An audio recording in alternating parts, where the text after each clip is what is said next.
Welcome to Base and Boundaries podcast. I'm your host, Amy G, and this is your one-stop shop for all things mental health and music.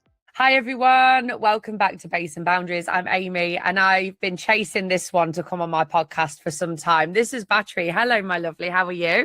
Hey, Amy. How you doing? Guys? Good. Yeah, I'm so glad you're here. Like, we've been speaking about this for ages, haven't we? And it's finally happening, and I'm glad you're here. And yeah, so my first podcast, so I'm here to lay it all out. I know. And there's like a group of us now, isn't there? There's been like, I've been kind of ticking you all off my list because there's just like a big gang of people that I've just been so happy to interview. And yeah, we're all going to meet in October and it's going to be amazing. So yeah, I've noticed that you interviewed a lot of my peers, and Sam is my former student, which I'm very proud to check out. Solid State, shout out. Very proud of him.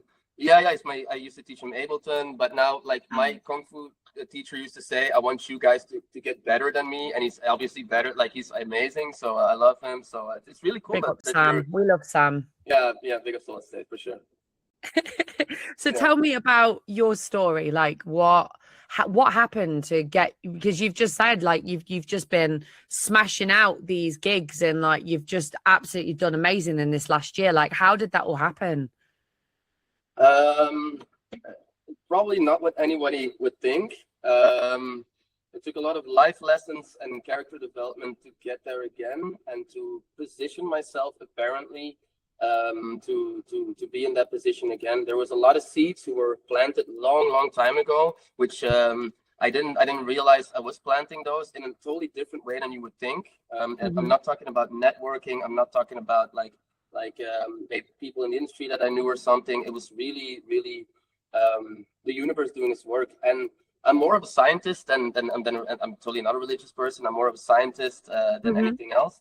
But the universe is definitely universing. Like, I can't deny it. Like, there's so many things just happening. Like, I don't even have to tell you right now because you know about it. But like, there's so many things happening, and puzzle pieces are moving. It's just amazing. And sometimes I even have trouble. Like, sometimes now I'm waiting for the other shoe to drop. I'm just like, maybe it's just all a fluke, you know. But it's not. It's really happening. We're really back. So I'm happy to dive into it. And like I said, like I'll let you lead, and we can branch out from that because it's a very comprehensive story. Yeah.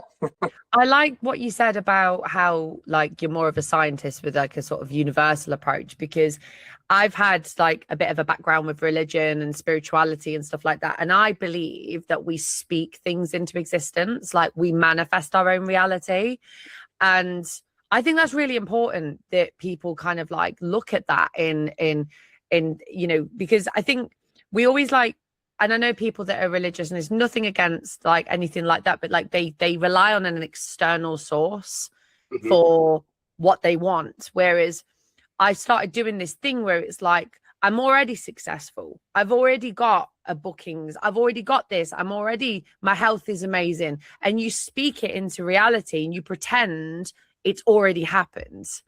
And I've seen so many people manifesting these things and they're seeing results. So it was very interesting that you said that.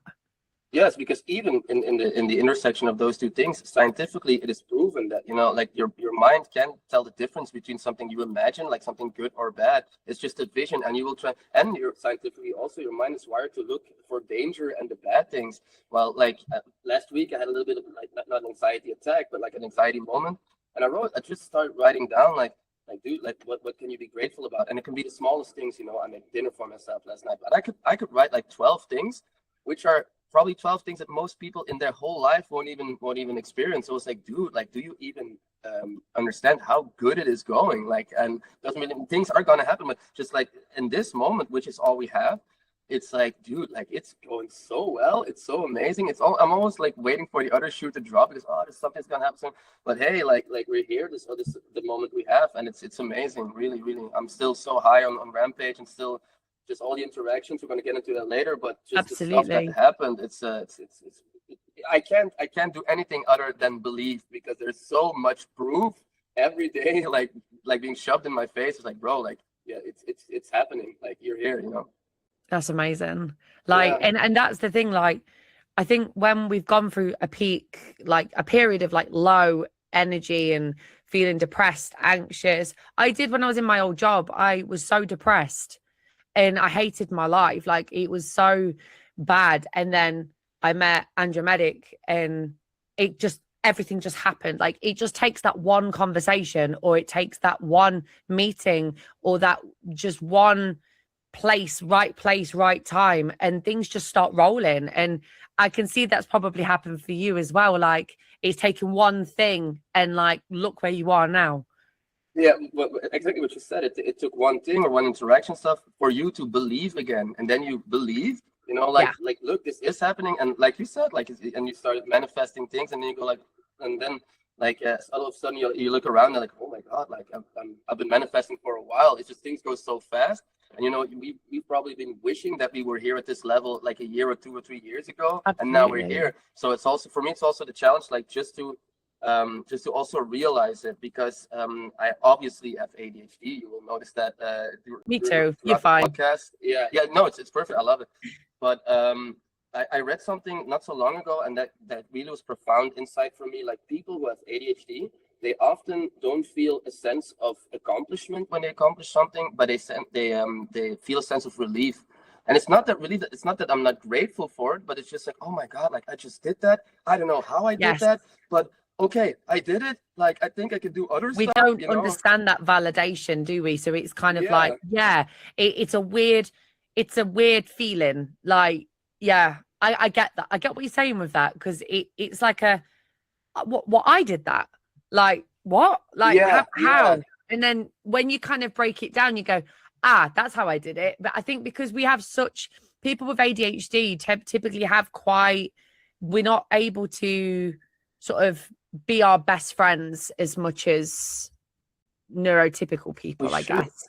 Yeah, like also scientifically proven, like people with ADHD get more negative messages about like 50,000 times more than other people before the age of like 15 or 20 or something. So it's normal that we doubt ourselves, although a lot of people with ADHD are very, very capable of amazing things, you know. We're just like bit pushed in the wrong system, in the neurotypical system. But we're so creative because we connect so many patterns and stuff. Like I do so many different things pretty well without ever having like any formal training or anything. I never had, for instance, 1 hour of music education, and I play maybe like 20 instruments just because I was obsessed.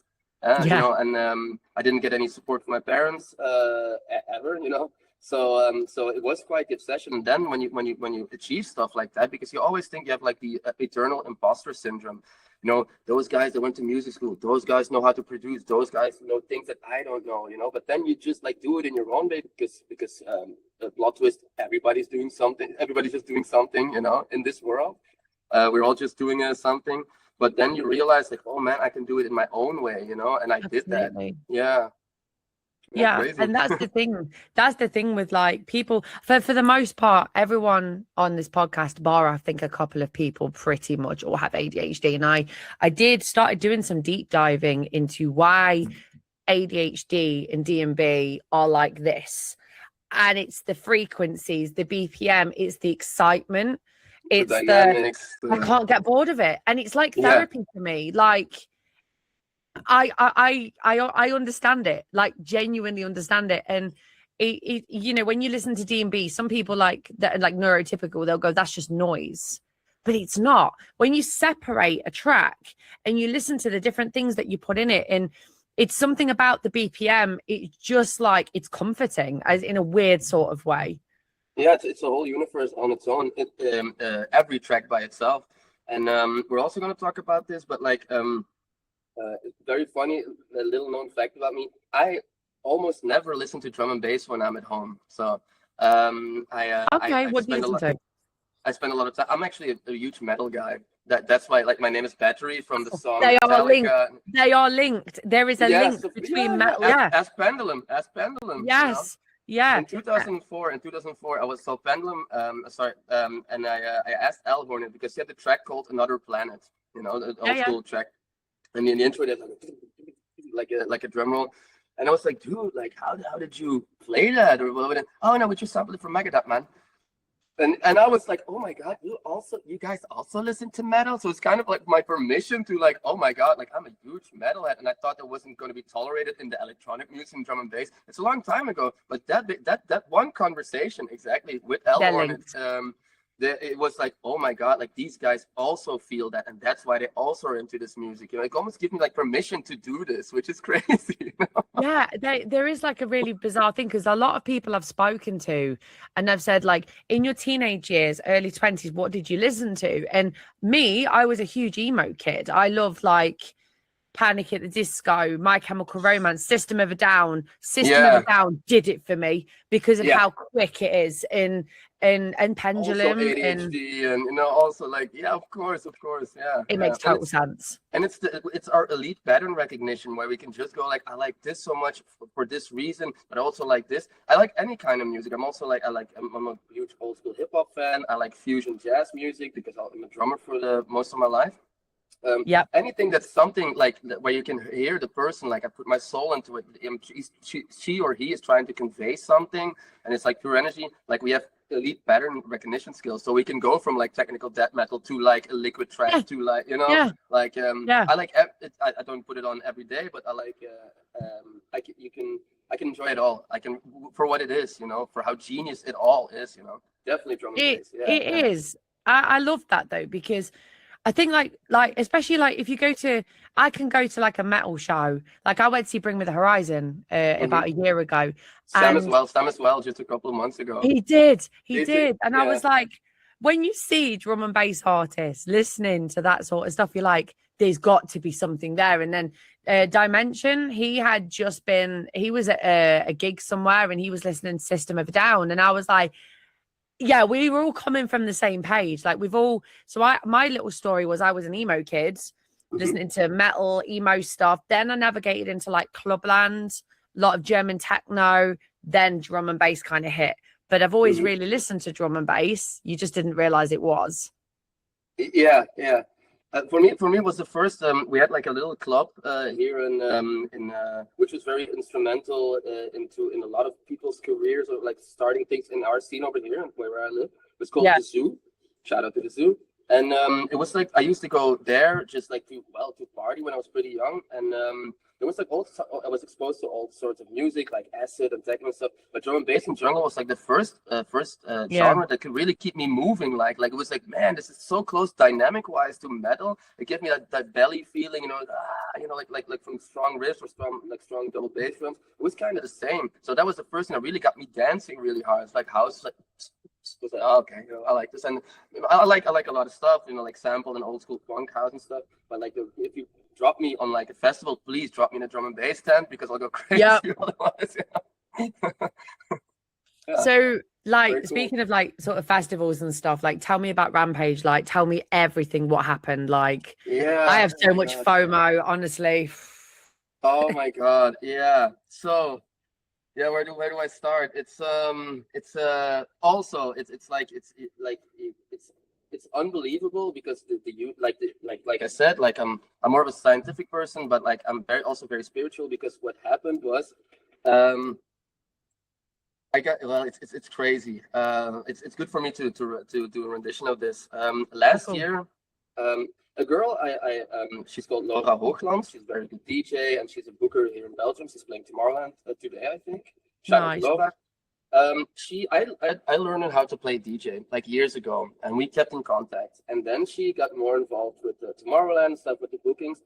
And then at some point she was like, "Hey, do you want to play Tomorrowland?" But I didn't play there for 10 years. No, for 12 years. And then the guy who booked me 13 years ago, he is actually the owner of the brand and the one of the oldest legacy, the dynasty of drum and bass in Belgium, which is called Star Wars. Star Wars is in Ghent. It's like the oldest concept in Belgium. And he booked me 13 years ago. Then I didn't play for 10 years. And now, by coincidence, I was the only one who played on the cage stage for like 1 hour and a half. He needed to play after me. He told me like, yeah, you know, maybe I need to book you again, you know? And I was like, okay, sure, I guess. Like I was totally overwhelmed. And, you know, I'm not it's not, maybe I don't recommend this, but I'm not good of a networker. You know, my personality and my style speaks for itself. I should do a little bit more of that, but you know, people know me like that. And so I didn't really speak to him for like 7 months, and then I told Laura, like, I'm manifesting that I'm gonna play on Rampage, and I just think it's gonna happen. 2 days after that, I get a DM from Jurgen, like, hey, I'm looking for the lineup, like, you want to play? And I was like, oh my god, like, I was like, Laura, did you, like, I told you, and like 2 days, just delivered at my doorstep 2 days after that, you know. So so he booked me on like the Star Wars Jungle stage, which is an enormous honor for me, because he used to, like, every style was played there on Star Wars, from NBC's and Rule Fighters, Simon Bass Smith, shout out to all those guys. But now the last couple of years it's more like a deeper style, so more like the more like the connoisseurs, you know, like it's not like beer, it's like wine tasting over there, you know. And yeah, and it's a very beautiful venue with like a balcony and stuff. It's amazing. So the fact that he chose me and gave me a shot is really like, I was like, maybe like people are looking out for me more than I know, you know. I have more faith in the universe, because I used to be, well, not a negative person, but a lot of negative things happened, you know. So so it was I was so honored. And then, you know, like, he came through, like, after 7 months of not speaking, just like one message, one line, like, yo, I'm busy, like, you want to play? Okay. And so I got to play this year at Rampage, but I played years ago. I played the third Rampage ever, which was like I think with Kelvin, AMC, Delta Heavy, Never Say Die was in the other room.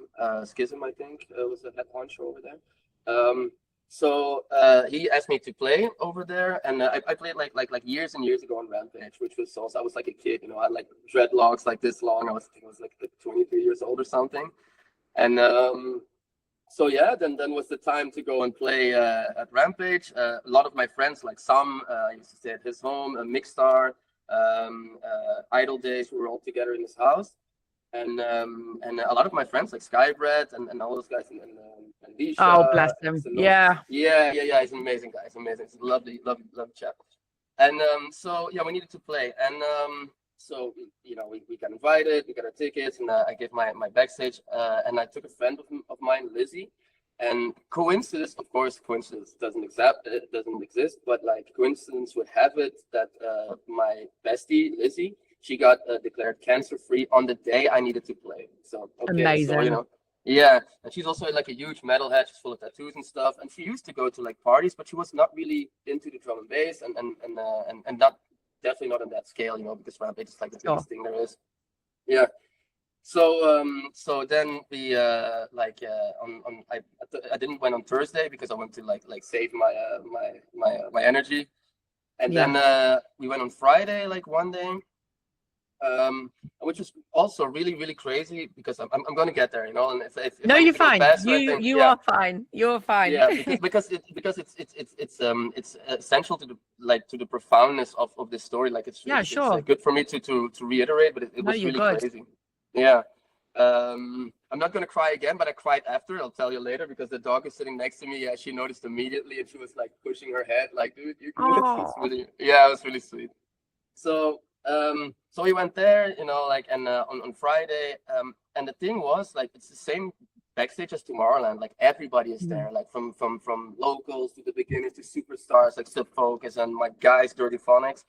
Yeah. And the thing is, which was really crazy, because like because I didn't play for 10 years, and a lot of things happened in my career, and I didn't play for 10 years, not voluntarily, but because just stuff happened.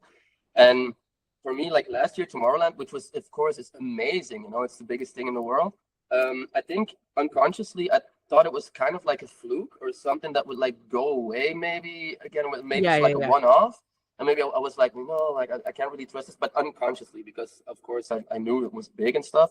But like on Rampage, you know, it really confirmed me this year, like, I belong there. I'm cut from the same cloth. Like the Dirty Phonics guys, you know, I haven't seen them like in 10 years. I played with them 22 years ago. And wow. From the backstage, they pointed me like, dude, the fuck, you here, man? You good? And we like hugged. We hugged, we've been, and they're superstars, so everybody wants to talk to them. And by now, I'm old and wise enough not to interject, let people be there because everybody wants their attention, But the fact that they just came to me and we talked for like hours, and they took us on the stage from the silent disco, and Lizzie was there, cancer free, thank God.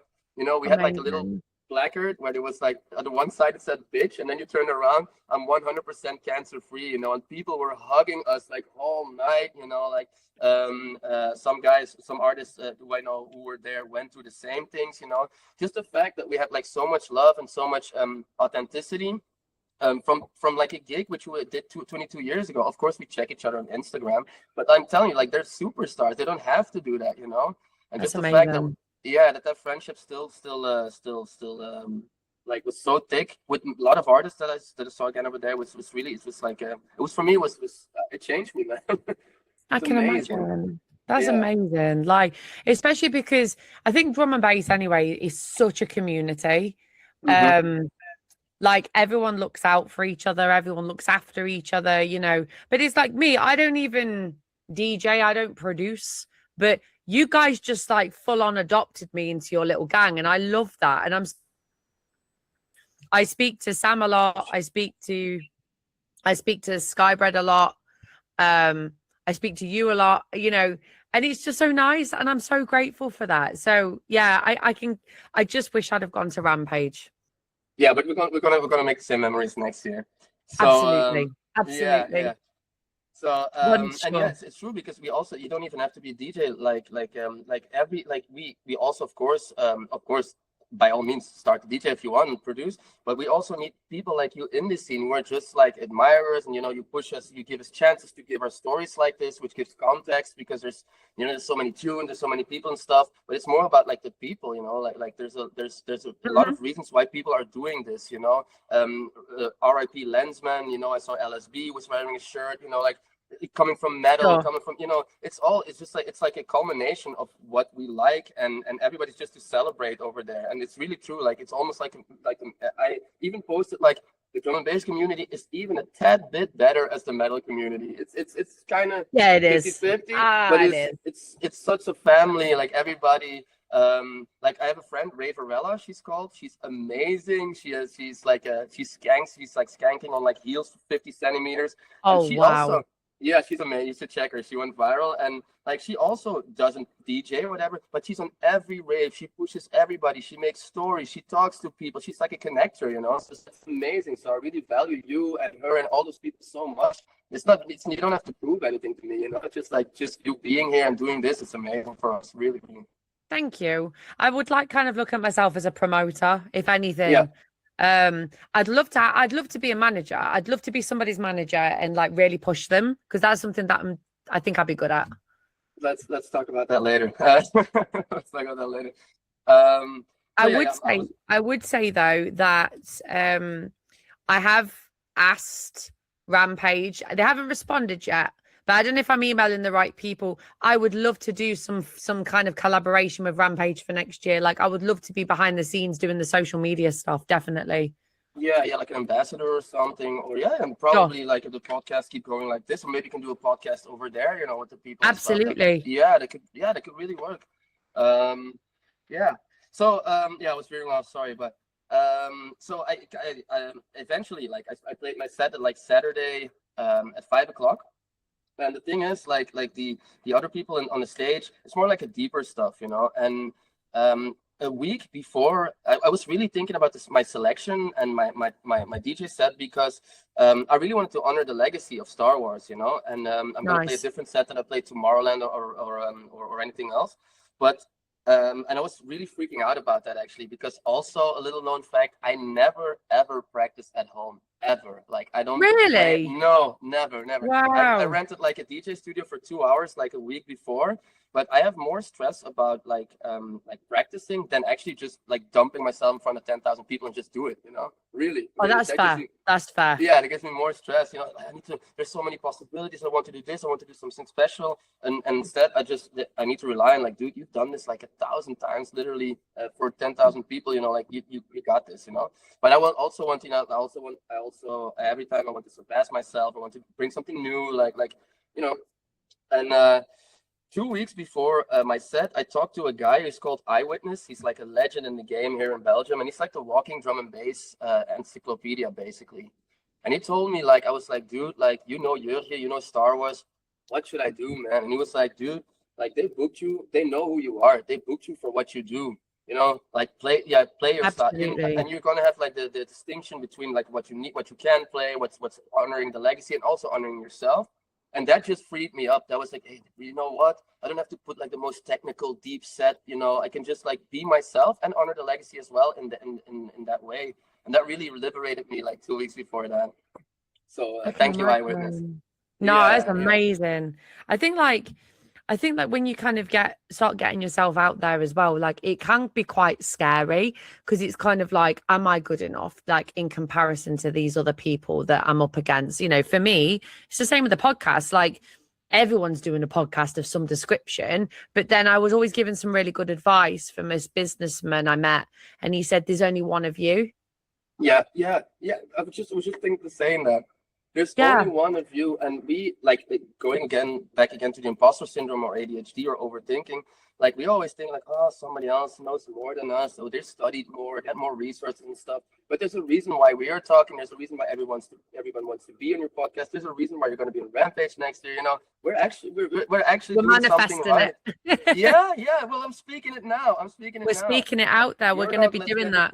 Booth, like get a podcast booth backstage and have like 15-minute, half an hour talks for anybody who wants. That'd be incredible. There's going to be a lot of inspirational stories over there for sure.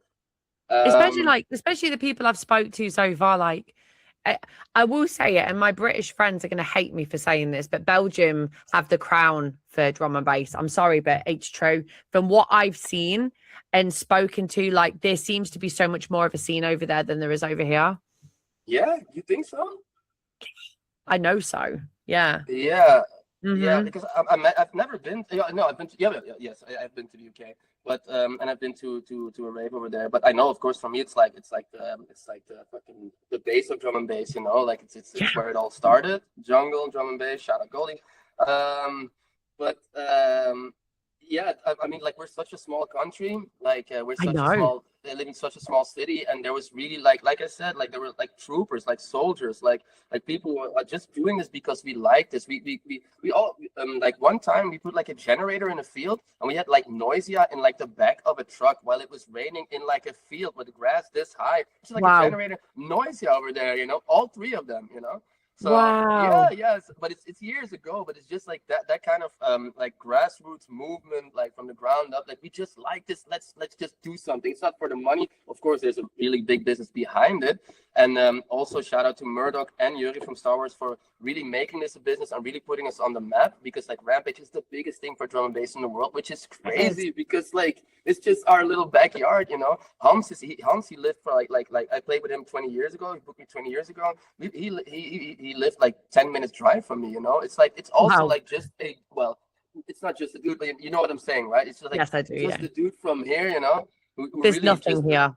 There's literally like where Leisha lives, like in London, like London has a scene, but like where I live in the middle of the UK. There's nothing here. Like the closest thing for me, which is quite famous, is a town called Nottingham. That's where I'm from originally.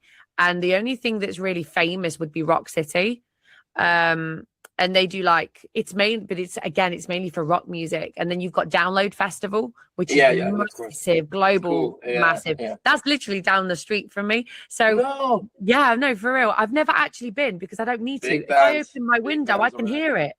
So I get to go for free every year. It's great. But I enjoy it. It's basically the same as we have Pukkelpop over here, and Pukkelpop is I've heard of that. Yeah, a 15-minute walk from my home, and it's another story for another time. But I was on stage with Dr. Dre and Snoop at Coachella with the Tupac hologram, and that's also a very, very crazy story because it was also the universe. And I was looking around over there, and I was like, damn, like okay, there's like palm trees over here. It's like 40 degrees. It's awesome, but like production-wise and stage-wise and lineup-wise, I mean, we don't have to go that far, man. Like Pukkelpop is right around the corner, and it's really, really big. Yeah. I like that name. What does it mean, Puckle? Puckle, it's like pimple pop. That's basically what it means. Is that what it means? No way. That's mad. pop Yeah, that because pimple. there's like a whole thing. Every single Belgian person I've spoke to is a thing about the language. Like, are you a Flemish Yeah, Belgium? yeah, Yeah. yeah. Okay. Because I had this whole conversation about this where every single person I've spoken to, I'm like, it's Dutch, but it's not Dutch. People speak French over there, English. Crazy. Actually crazy. Yeah, it's a melting pot, and the place where we live, like Sam and all those guys, we come from Limburg, and it's like the most understandable accent in Belgium, because Belgium is one of the only places where you can drive 10 minutes in every direction, have a totally different accent, you know. And Yeah, of you course, all have different accents. You do. yeah, in England it's also very different, but maybe you have to drive a little bit farther up north to get that accent, you know. But for us, like Yeah. we can go 10 minutes there, 10 minutes in every direction, and it's really different. Yeah, yeah. We are the most understandable accent in Belgium. Yeah, I've noticed actually you all have slightly different tones. Like it's like that here. But like I'm closest to so like where I am, you've got like Birmingham, which is like half an hour away. Then you've got Nottingham, which is half an hour, Derby, which is half an hour. I'm somewhere in the middle. And then you've got people that like from Birmingham that live here and they say they can't say things like if something is nice, they'll go noise. Everything's got an ooh in it, like it's no all right, like that. Yeah. Like like and the thing is it's great because like I don't know if you've ever heard like a Liverpool accent, especially in the Als UK. dan get nog oud. Like that. Graag. Kan ik ook. Like that noise. Yeah, I like Paddy the Baddy. I watch UFC, so yeah, I love it. Liverpool. Peel. I have peel. Yeah. Yeah. Like, do other accents like that where you are? No, like the Liverpoolian would be really more to the west of Belgium. We're more like a sterile. It's like Dutch. It's like very we're very understandable in our language. But if you go to the west, like to the coast, it's almost like it's worse than Liverpoolian. It's it's almost not understand. Yeah, it's almost like a different language. It's almost like ye old Netherlands, ye old Dutch. You know, it's kind of like they talk. Yeah. Yeah, See, I'm not even going to consider learning lots of Dutch because probably get it wrong, and you can only. You'll be fine. Yeah, as long as I can order. Swear words and... Well, yeah, but as long as I can order a beer and coffee, I'll be fine. Sure, yeah, beer and coffee, you're good. No, like that. There you go. Well, there you go. Like, beer. Yeah. I'm excited actually, like just to come over and meet everyone, and I'm in Antwerp for like 3 days, so it's going to be incredible. I can't wait. Meet over there. Yeah. It'll be amazing. Going back to Rampage, because you said like the scene and stuff. Yeah. So when I started my set, I was nervous but not nervous. Like it's like I know how to do this. Jump out of the plane. You're not done this middle time. Open the parachute, land. It's just like that. But the thing was that what was really what got me really emotional is like I saw so many people like turned up, and because like I've been not so active on social media, although I do a lot of video stuff, and I'm very creative.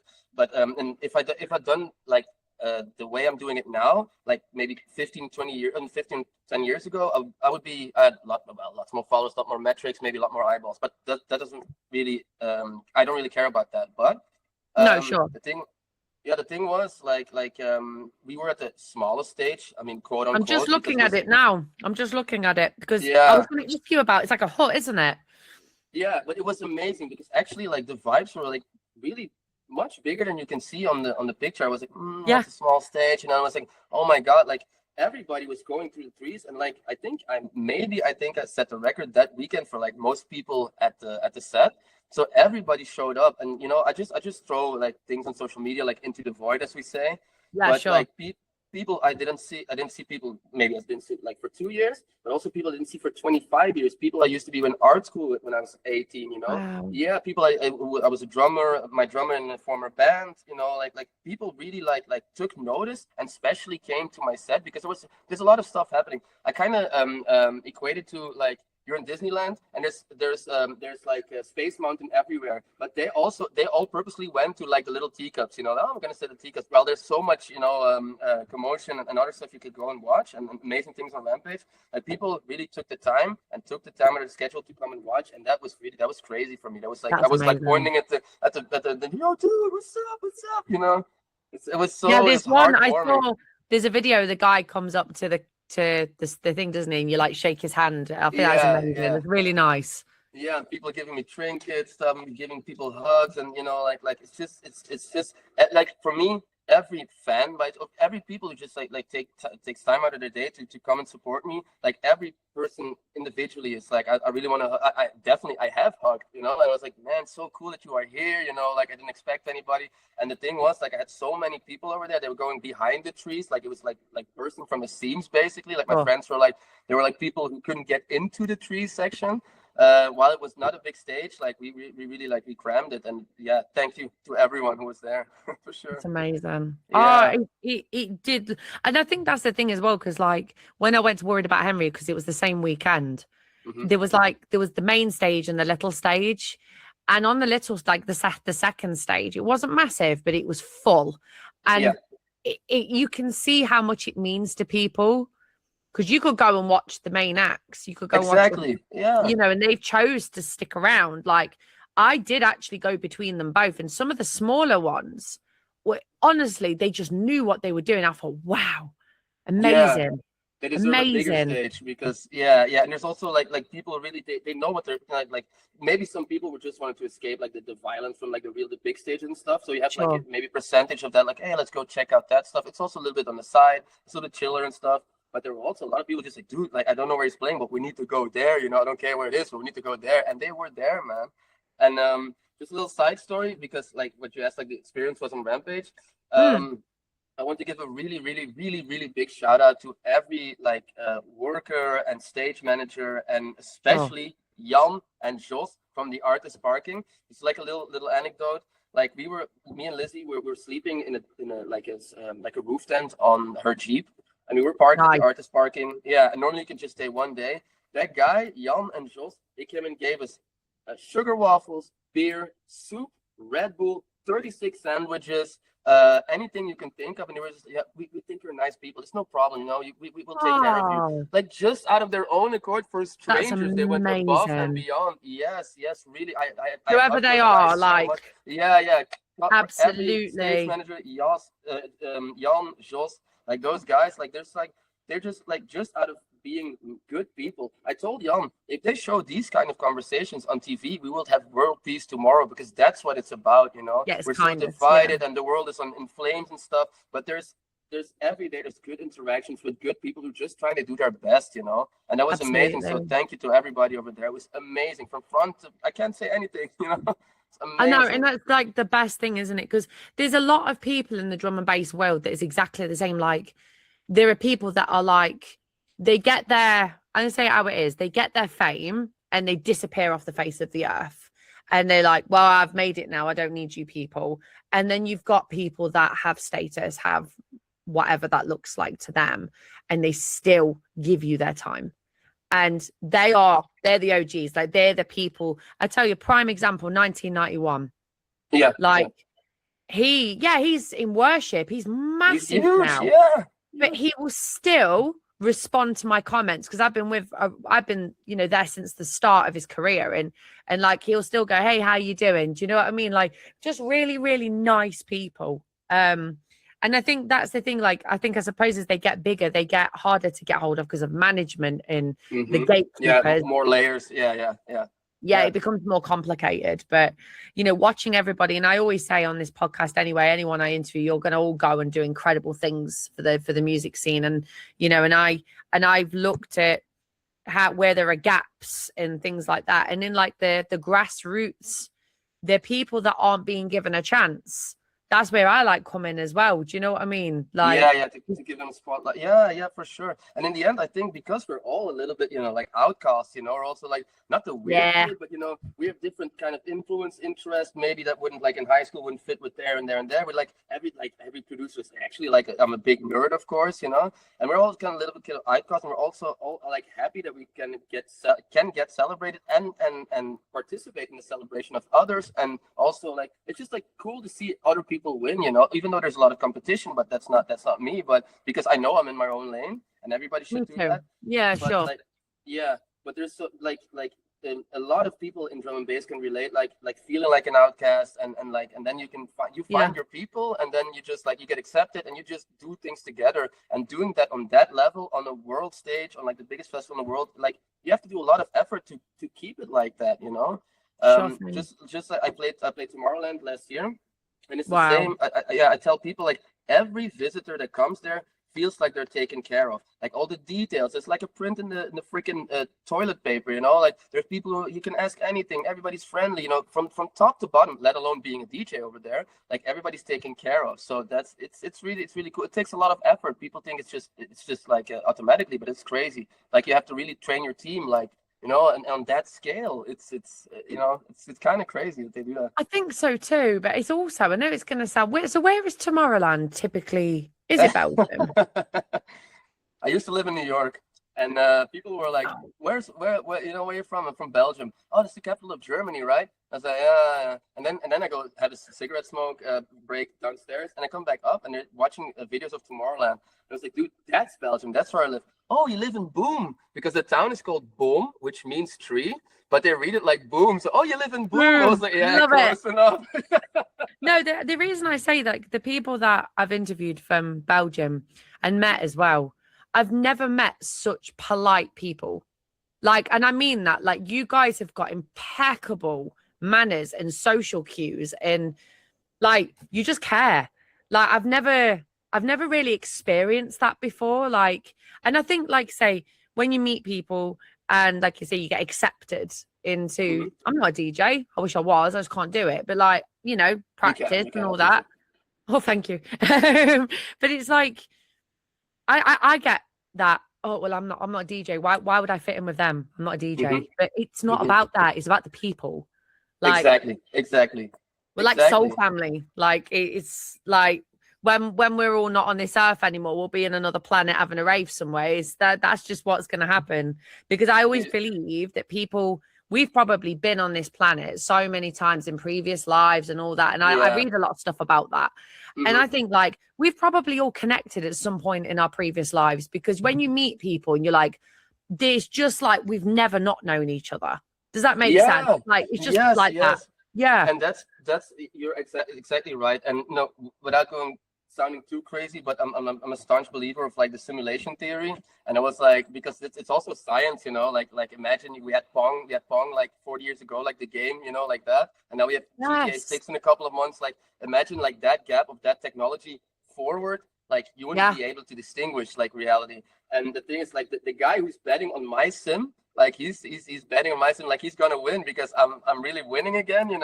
Oh, I love But that. it's I love that. That's a yeah, good theory. I did watch yeah. this thing about the Hadron Collider, the CERN thing. Oh, They don't get me switched started. it Don't get me off. started. Yeah. I know the particle. I Yeah. think The double I slit honestly experiment. think we've shifted timelines. I do. I will sound crazy to people because I No, it's go, not crazy. It's something is going on, and it's something's happened, scientifically because I like feel, yeah, like we're all winning. Like, like the days feel slower. I feel like, I don't know, something shifted. I keep seeing butterflies everywhere. I've not seen butterflies for years. Like, genuinely had a butterfly land on my hand the other day, and I was like, whoa, like, where did that come? I've not seen a butterfly for so many years. My yeah, hay fever has just, I can breathe. It's gone. Like, yeah. I'm trying to think what else, but like, everything just feels normal and good and healthy, and You like things trust that, you. mm, You feel confident to like you can let go of like the anxiety, or trying to control. Maybe I need to do this. Like you can see when you let go, like things are happening. yeah, You know, It's a miracle that I played tomorrow. It's a miracle that the guy who I knew from 20 years ago give me one chance. Hey, give me one chance. Hey, you can play over here. And look how exponentially that exploded. And like you said, like we met before, and like different lives and stuff. Like we are so kindred spirits. Like for instance, like I really have to give a shout out to the guys from Dirty Phonics. Like Yeah. it was so heartwarming because like those guys don't have to do that. They took us on stage for the silent disco. We were over there with like a placard, like I'm 100% cancer free. We're like Charlie and me were like air guitaring, you know, like we were also I love it. fans. Yeah, it's just like we're still friends. I haven't seen you for 20 years, but it's just like it's been 2 hours, you know. So like you said, like the connection, be it the people, be it the scene, be it like how we feel, be it, you know, like just in Belgium we call it I don't know how to explain. It's maybe like gunfactor. Also, it's said to Mixstar in at Rampage. It's called a gunfactor, and basically people people feel your soul and your energy, and they just want to get basically. It's not literally give you stuff, but they're like, hey, that's a good guy, I'm gonna give him that chance. No, hey, I'm gonna think about that guy, although he's maybe not the flashiest, he's not being the most present on social media, but he's a good dude and he's gonna smash it. Like let's give him a try. And we didn't disappoint, and they were right in trusting me and trusting that energy, you know. But I'm trying to think what it's called over here. It's like I can maybe I'll come try to it'll come translate to it. me. It'll come to me. It's like you want to give people chances. You I don't know. You meet them and their energy matches. It aligns with you, but you don't know why. And it's like I used to do this for a job. I used to tell people about this stuff in my job, and I'm like, I can't remember what it's called, but it's like, yeah, maybe use Google Translate and figure out what it is. Yeah, let's go just gunfactor, and you also have a gunfactor in the sense like it's so nice that you give me the chance, although we hadn't known each other that long before. You give me the chance to do this. Like if you ask me, just like can I stay? You won't even have to ask. Stay with me if you need a place when you come to Belgium. You know, if you want to play DJ, you know, I would be like, of course. You know, I wouldn't even think about charging you money or anything like that or whatever. I would be like, yeah, sure, of course. No, I appreciate that. You know. Yeah, because the hotel's like £200 a night. It's well expensive. We'll find something in Antwerp. Don't worry. And so how far is Antwerp from you then? It's like an hour drive. That's not too bad. No, but like an hour drive's actually pretty long in Belgium, because if you take 2 hours, I live totally in the east side, almost at the border of Germany and the Netherlands. But if you drive 2 hours to the other side, you're almost at Dover, you know. You're almost at like you can see England almost. You're at the sea. So as a way of speaking, so it's like 2 hours, like cross country, like 2 hours. So that's different than the UK, of course, because so I'm 2 hours 20 minutes from London. Yeah. I mean, when I come over in October, so I was saying the other day, I booked my tickets for the plane in a panic, because I was like, I got these tickets for Andro, I need to book them now. And I only booked a ticket. I thought it was 6:30 in the evening when I booked them. No, it's 6:30 in the morning. It's gonna kill me. It's literally gonna kill me. So I have to travel. Have to go there or go back? Just to go to London to catch a flight. Yeah. So I have to leave my house at 3 like o'clock. No. So we in the UK, I don't know if it's the same for you, but we have to be on an international flight. We have to be there at the airport 3 hours before. Oh, 3 hours. Yeah. So I can't go to bed. So I'm literally going to drive down. I'm going to have a serious nap when I get there. I can't go to bed. I can't go to bed. So it's going to have to be Red Bull, and then just have a quick sleep before Andro in the evening, because I will not cope. I don't do well on no sleep. So yeah. But seeing the lineup and stuff like that, like, it's going to be incredible. Yeah, it's going. Yeah. It's the first time I went to Andromatic, but I know that Sam played there, and of course the legend Lisha is playing there. So yeah, I need to go there. I need to go. Yeah, for sure. I need to meet you for sure. Yeah.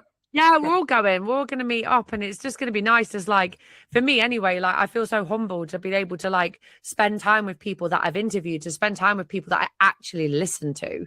Like, it's a weird feeling. Like, I'll be in the car with someone that maybe doesn't listen to drum and bass. I'll be like, interviewed that person. I know that person. I messaged that person. I love it. Like, because I consider you guys my friends, and I think that's, I think that's really special.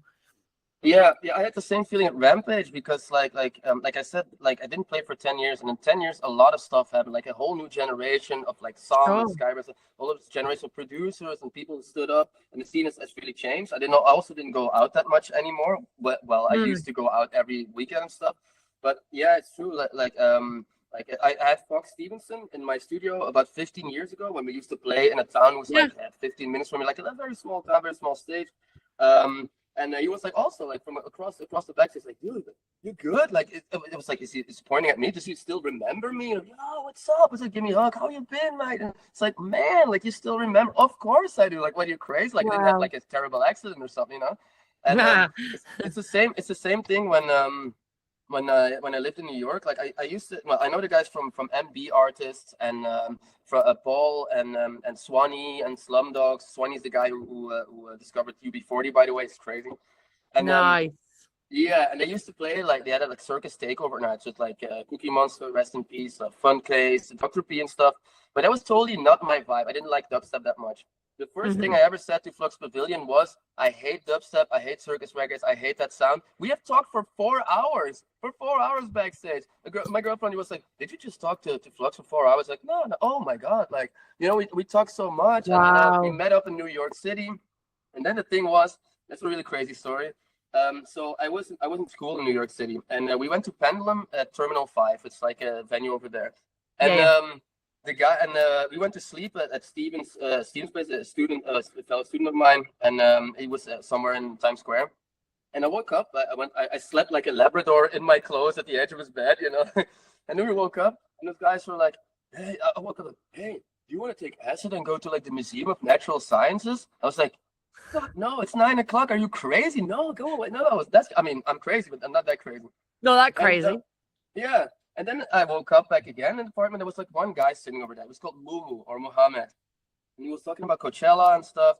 And Swanee was here in Belgium, was talking to me about Coachella. Yeah, Flux and P, it's Dr. P need to play there. Come over and blah, blah. And I was like, man, it's never going to work. I barely have money to survive here in New York. And Sure. Mumu went like, I'll pay for your ticket, flight, and resort and stuff. And you just give me a ticket. So I was okay. 2 weeks after that, in my Gmail, a ticket from New York to Dallas, Texas. That's where we met up. Then from Dallas, Yeah. Texas to LA. We rented like the Bumblebee car from Transformers, like a Camaro SS, which was Wow. amazing. Yes, yes, it was like a dream. And we went over there to the resort, huge resort, 23 golf lanes. It was amazing. And then I got like a VIP ticket from Swanee, which is basically you have the general admission, which is like maybe 400 euros. Then you have like 700 euros with like VIP. You get a lot of VIP section, with a little bit of beers and stuff. And then like the first day we were like watching Bon Iver, like smoking Bon Iver, like at 39 degrees, blue lights, like palm trees. And Swanee went like, I got an artist bracelet, but I only got one.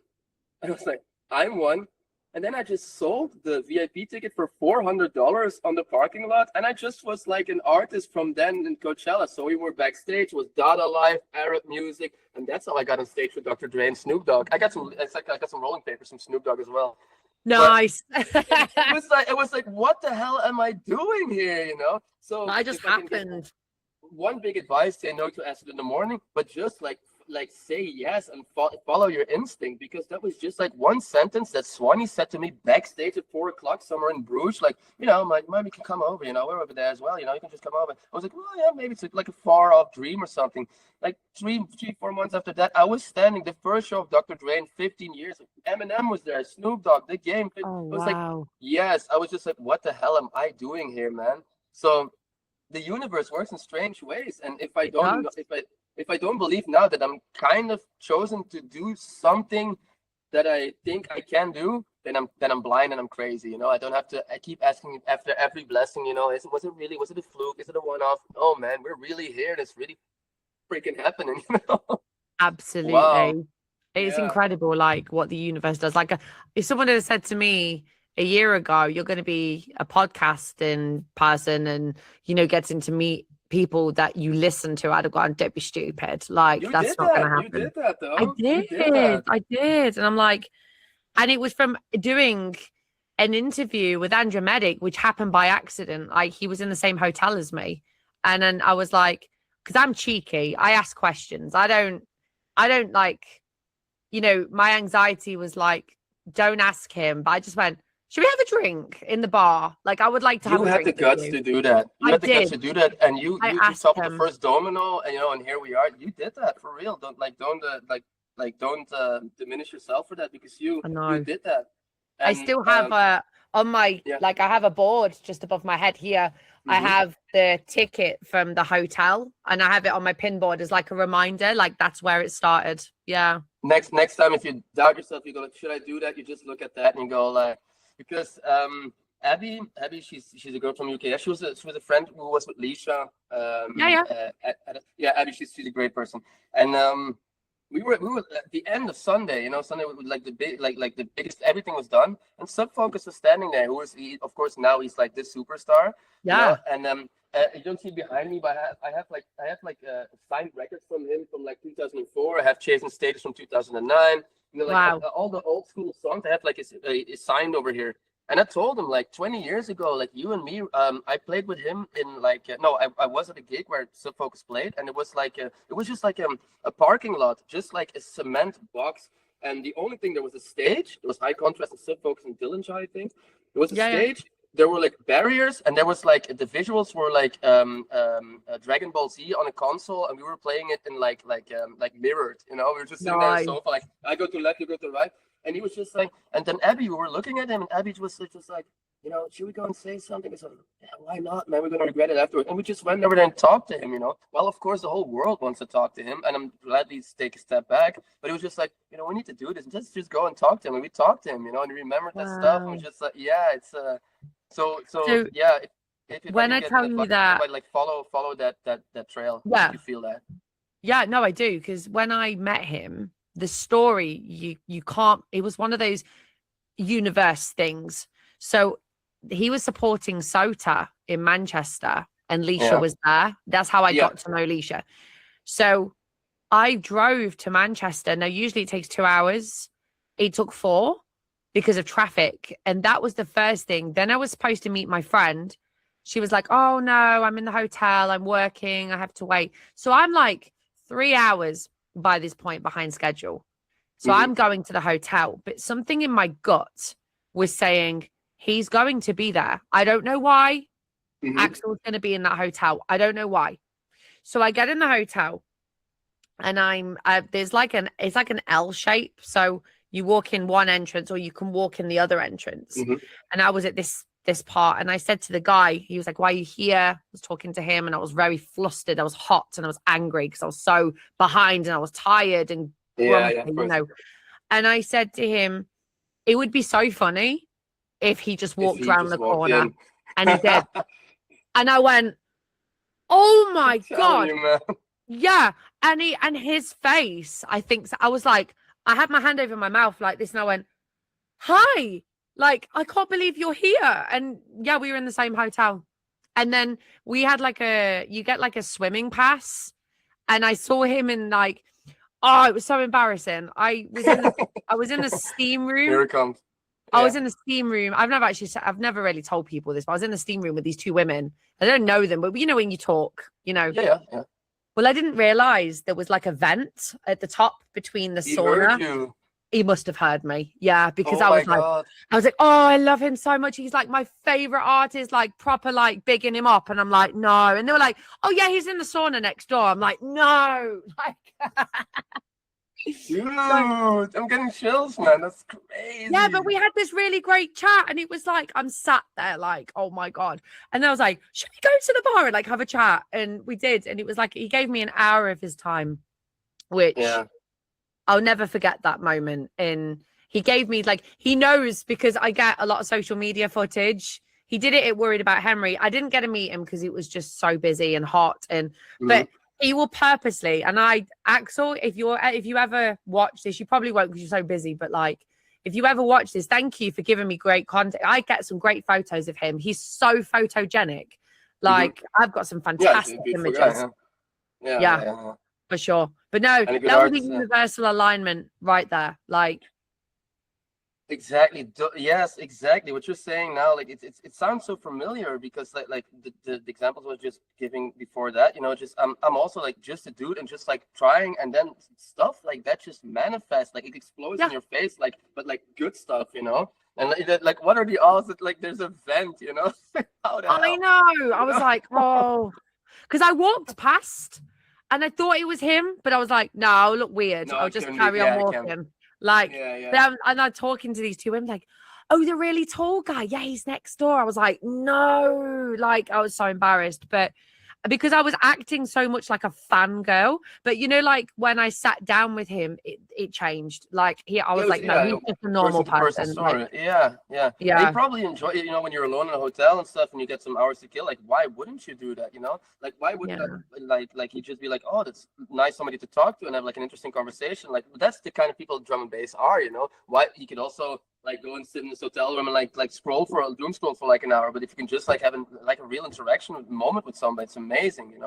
That's a yeah. crazy And story. That's a great story. I think in like when we all meet up in October, like I think I keep saying September, it's definitely October. I think like Yeah, I think so, yeah. when we all meet up, like I think I told him, like he hasn't replied because obviously he's so busy, but I said all of us will meet up and we'll try and get Axel in it as well. Like definitely, like we'll all meet up and it'll be amazing.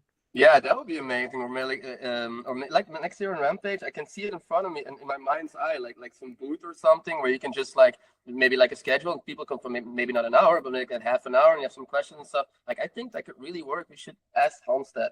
I need to find the right people to ask because I emailed the info at Rampage, but I haven't had a response. So I think maybe that's not the Yeah, right people to ask. yeah, maybe, yeah. Like logistically, I don't know how that will work, but like for instance, like what I think like not it's not spiritually, but like you're saying, like those magical universal coincidence.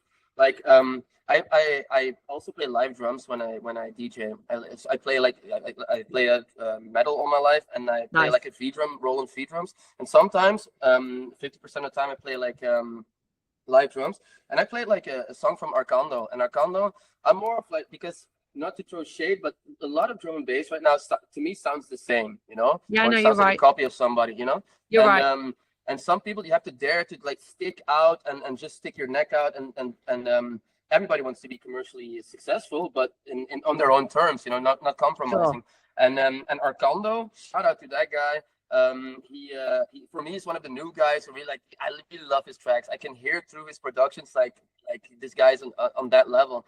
And I played a couple of songs of him live. I dreamt on that, and he commented on that, and I went up to him on Rampage. He was, oh yeah, dude, I saw it. No problem. Hey man, oh my G, like I'll follow you right now. And I was just like, dude, like I told I put a story on my Instagram. I was like, in case anybody asks how it's going, and then I posted like that Arcando follows me. It's like, what the hell? What is going Whoa. on? I had Yeah. that moment with I don't know if you've heard of 5X. No. He's a British guy. He's a British Yeah. drum and bass artist. Is I it like followed him the number five five and then an X. Yeah. So Oh I no, followed no. him since the start. And he followed me the other day, and I went, oh my God. Like I literally had like a nervous breakdown. Like I couldn't cope with like the fact. And he was like, oh yeah, I'll come on your podcast. I'm like, oh. Like, Yeah. because I've known about him since like the start of his career. Like crazy. So I'm gonna. Yeah, go ahead. what's next for you? Like what have you got planned next? Yeah, so I'm gonna play then Star Wars, which is like the final edition of Star Wars in Ghent. The Nice. party I went to when I was a yuppie when I was 20 years old or even younger. So I'm playing there on the final Star Wars. Which shout out to Jurgen again. I don't know, he could chosen out of so many people, and he's giving me the chance on the platform in an iconic venue. It's I think the place is like 200 years old or something. Like it's really from Wow. like yeah. It's like a balcony. It's like a beautiful place. It's kind of you could it's not the Royal Albert Hall, but you can it's kind of in that in that vein, kind of like that. And so that Star Wars is the next one for me. And after that, I don't know, but because I didn't play that many, I played a couple of smaller ones, but I also played drums. But I didn't play a lot of really like volume gigs. But the ones I played, like I would gladly sacrifice 10 small gigs to play Rampage, Tomorrowland, and then Star Wars. Absolutely.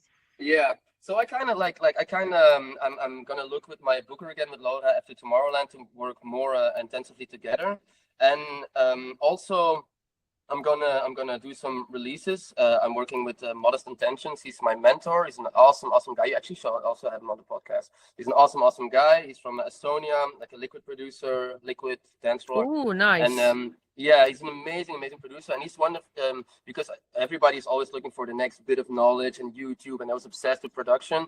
And he was the first guy who really made sense to me after 20 years of like digging for the holy grail and different tutorials and hours and nights and of digging. He was like the one guy who really made sense. Like that guy makes the drum and bass I like, and he's so approachable. You can take one-on-one classes with him. He's a really nice guy. He's a very talented guy. It's all coming together in the right place. Yeah, I see it. Yeah. I see it, and I see you, and I think it's amazing. Like, honestly, that you're going to go on to do some incredible things. Like, and I've manifested that for you. So I think we're back. Because you're back. Yeah, we're back, and I just need to, like we said before, and it's maybe the whole spiritual thing around, like I'm just trusting right now. It's going well, it's going good. The first time maybe I thought it was a fluke unconsciously, but like so many things are moving and happening. I just need to now, you know what my best friend says? We all believe in you, bro. We all know this. You have to start believing yourself, but we all know this for a while now, man. If you could see us for 1 minute how we see you, like you think you're crazy, So yeah, don't stop believing. That's it. Don't stop believing, that good old one. But like, yeah, and I think that's the thing, isn't it? Like we don't believe in ourselves very much. And then when someone else says, I believe in you, manifestation things happen. Like I said to myself, like I can announce it because by the time this comes out. But last night I went to a radio station in my town, and they've given me a Saturday night program on a Saturday night, like a drum and bass takeover. So I'm gonna be, I've got my own radio show now, and I'm gonna call it, I'm gonna call it back to back, so like B2B, and it's just gonna be like a whole hour of drum and bass and talking, and like snippets of my podcast are gonna be on there. So yeah, you'll get to be heard by so many people. Oh my God! And you can maybe like it's just an idea, but you can even do like maybe like a live. It may not, of course, not an hour, but maybe like have live guests. Maybe Axel wants to come back on, and maybe introduce a new track, or maybe somebody else or whatever. I'll gladly come back and do anything. Thank you. What you want? For so sure. If you have like a mix, like you're welcome to like put a mix on there or any of your tracks. So like I'm giving space for people that like have been supportive for me as well. So like, yeah, absolutely. Like you do, if you have a mix, send it and I'll chuck it out on the radio. Special for back to back. I'll make one special. Love it. I don't like making mixes because like it ties again to like how preparation needs to be perfect, blah blah blah. It's my perfectionism. But I'll make one for you for sure. And my mix of Rampage it's totally filmed and like with good audio. Dead Cat from Netherlands, he's an amazing videographer. He made my clips, and nice. I'm gonna put it on YouTube in full, so you can. I'll send it. Amazing, love that. Oh, thank you for coming on. I've loved every second of speaking to you. Thank you. Yeah, thank you. I feel very energized. I feel very grateful. Really, it's amazing. Thank you so much for giving me the chance and the opportunity. I will definitely keep in touch and do some more stuff in the future. And of course, I'll see you in Antwerp for. Yes, you will. And we're having beer, and I want to experience Belgium in its fullest. So. Swear words and the accents and everything. Yeah. Yes, I'll be leaving with the language and accent and beer. We'll be fine. Oh man. Oh. Thank you so much for watching. You can find me on all social media platforms at Bass and Boundaries. Check me out on Burton Radio for the B2B takeover. And also, if you're in a position to support the channel, I would really appreciate it. You can find all the details in the description. Thank you.